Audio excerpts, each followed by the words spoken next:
Assalamualaikum warahmatullahi wabarakatuh. Halo Sobat Cerdas, selamat datang di channel saya di mana belajar itu mudah dan menyenangkan. Bagaimana kabarnya hari ini? Semoga kita semua selalu diberikan kesehatan dan kebahagiaan ya.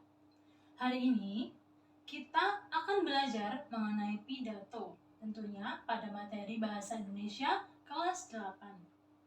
Sebelum masuki materi, Bu Akyun ingin bertanya kepada kalian, pernahkah kalian mendengarkan pidato?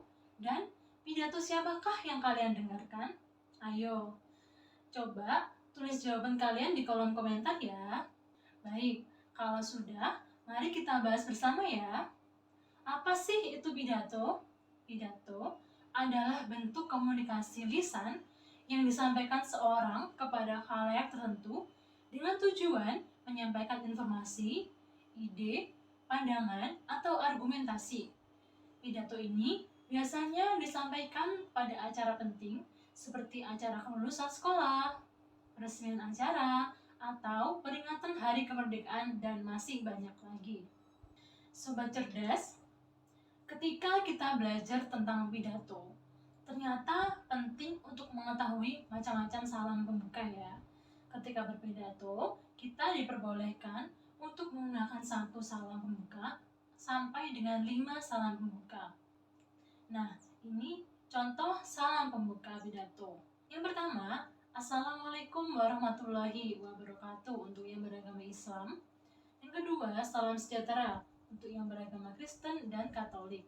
Untuk yang ketiga, Om Swastiastu untuk yang beragama Hindu. Yang keempat, Namo Buddhaya untuk yang beragama Buddha. Dan yang kelima adalah salam kebajikan untuk yang beragama Konghucu. Sobat cerdas, tahu tidak mengapa kita boleh menggunakan 5 salam tersebut dalam satu pidato? Coba tulis jawaban kalian di kolom komentar ya. Jadi, mengapa kita boleh menggunakan 5 salam tersebut? Karena Indonesia ini merupakan negara dengan beragam kebudayaan dan perbedaan. Nah, kita perlu menjunjung tinggi toleransi dan saling menghormati. Oleh karena itu, kita diperbolehkan menggunakan semua macam salam tersebut.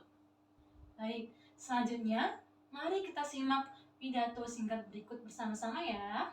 Assalamualaikum warahmatullahi wabarakatuh. Salam sejahtera untuk kita semua. Om Swastiastu, Namo Buddhaya, salam kebajikan.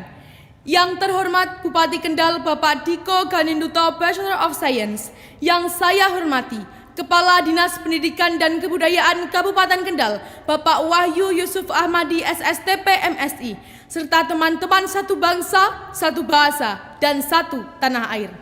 Pada tanggal 1 Juni 1945, seorang pendiri bangsa, Bung Karno, menyampaikan pandangannya tentang fondasi dasar Indonesia merdeka yang disebut dengan istilah Pancasila. 5 sila Pancasila adalah pedoman kita untuk hidup bernegara, membangun persatuan bangsa dalam makna yang sesungguhnya. Kita dilahirkan dari latar belakang suku, ras, agama, dan adat istiadat yang berbeda. Pancasila lahir sebagai jawaban dari semua pertanyaan yang ada. Setelah banyaknya kekhawatiran bahwa bangsa kita akan mudah terpecah belah. Apakah kita sudah Pancasilais ketika masih banyak teman-teman kita yang melakukan bullying? Ketika masih banyak terjadi tawuran antar pelajar? Dan ketika masih banyak remaja yang menggunakan media sosial dengan tidak bijak? Sebagai pelajar, hendaknya kita benar-benar menyadari, memahami, dan mengaplikasikan nilai-nilai Pancasila dalam kehidupan kita sehari-hari. Sekecil apapun hal baik yang bisa kita lakukan, maka lakukanlah. Jadikan Pancasila sebagai pedoman kita menuju Indonesia Emas 2045. Demikian pidato yang dapat saya sampaikan. Wassalamualaikum warahmatullahi wabarakatuh. Nah, bagaimana Sobat Cerdas? Sekarang sudah memiliki gambaran ya tentang pidato. Selanjutnya, mari kita lihat teks pidato berikut. Ternyata, pidato ini memiliki struktur yang lengkap. Struktur pidato terdiri dari pembuka, isi, dan penutup. Pembuka berisi salam dan penghormatan kepada hadirin. Isi berisi pesan yang hendak disampaikan pembicara kepada hadirin. Kemudian yang terakhir, pidato ditutup dengan salam. Pada saat berpidato, kita harus memperhatikan hal-hal yang penting. Apa saja hal penting tersebut? Mari kita pelajari ya. Jadi, hal-hal yang perlu diperhatikan dalam berpidato terdapat 3, yaitu intonasi, gestur, dan pendengar atau halayak. Intonasi adalah sebuah ketepatan irama dalam menuturkan kalimat dalam pidato. Yang kedua, gestur adalah gerakan anggota tubuh yang mendukung isi pidato. Yang ketiga, pendengar atau halayak. Halayak adalah orang-orang yang mendengarkan pidato. Halayak menjadi satu hal penting dalam berpidato karena seseorang perlu mengetahui latar belakang pendengar sebelum menyampaikan isi atau pesan yang akan disampaikan dalam pidato. Selanjutnya, kita akan mempelajari berbagai elemen yang menyusun pidato. Apa saja sih? Yang pertama ada fakta, data, dan kata-kata ilmiah. Nah, fakta itu apa? Fakta adalah keadaan atau kondisi yang dapat dipertanggungjawabkan kebenarannya. Contohnya, kemerdekaan Negara Kesatuan Republik Indonesia diperingati setiap tanggal 17 Agustus. Yang kedua, ballpoint berwarna hitam ini biasa saya gunakan untuk menulis. Selanjutnya ada data. Apa sih data? Data adalah kumpulan fakta, angka, atau informasi yang dikumpulkan melalui proses ilmiah. Contoh data, berdasarkan data pemerintah Kota Malang pada tahun 2023, jumlah kelulusan tingkat SMA meningkat menjadi 99% siswa yang lulus. Selanjutnya ada kata-kata ilmiah. Kata ilmiah ini mengacu pada sebutan atau sebuah definisi di dalam ranah ilmu tertentu. Contohnya, atom merupakan kata ilmiah dari ilmu kimia. Ekosistem adalah kata ilmiah dari ilmu biologi. Bait adalah kata ilmiah dari sastra. Selanjutnya, yang tidak kalah penting dari intonasi, gestur, dan pendengar, yaitu kaidah kebahasaan. Kaidah kebahasaan itu apa sih? Jadi, kaidah kebahasaan itu adalah sebuah aturan yang digunakan dalam membentuk kata dan kalimat yang kita gunakan dalam pidato. Kaidah kebahasaan pada teks pidato terdapat 2, yaitu kalimat persuasif dan ungkapan rasa peduli atau simpati. Kalimat persuasif itu apa sih? Ada yang tahu? Jadi kalimat persuasif adalah kalimat yang bersifat membujuk agar pihak yang dibujuk tersebut menjadi yakin.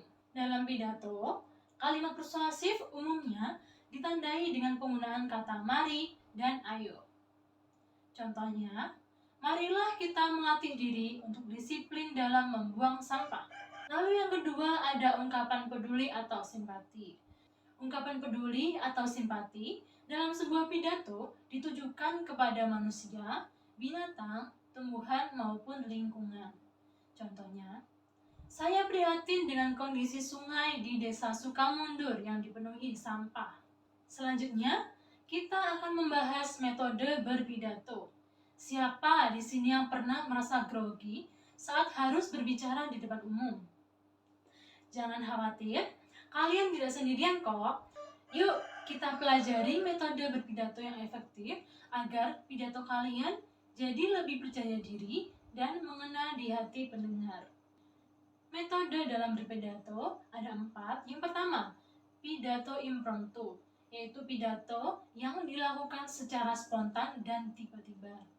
Pidato yang kedua, metode yang kedua, pidato manuskrip, yaitu pidato yang dilakukan dengan menggunakan naskah.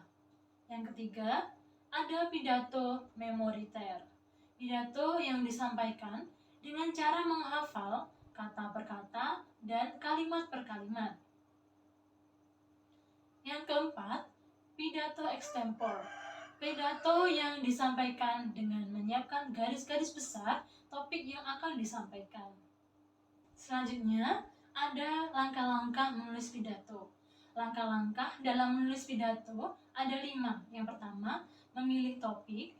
Yang kedua, membuat kerangka. Yang ketiga, mengumpulkan informasi terkait topik dan latar belakang pendengar. Yang keempat, menentukan durasi pidato. Dan yang terakhir, menulis pidato dengan baik. Nah, itu tadi merupakan materi mengenai pidato. Mulai dari pengertian, macam-macam salam, struktur, hal-hal yang perlu diperhatikan dalam berpidato, elemen penyusun pidato, kaidah kebahasaan, metode dalam berpidato, dan langkah-langkah menulis pidato. Nah, sobat cerdas, itulah materi yang telah kita pelajari hari ini. Semoga dari video ini kalian dapat memahami, menulis, hingga mempraktikkan pidato dengan baik ya. Apabila ada pertanyaan, tulis saja di kolom komentar ya. Sampai berjumpa lagi. Wassalamualaikum warahmatullahi wabarakatuh.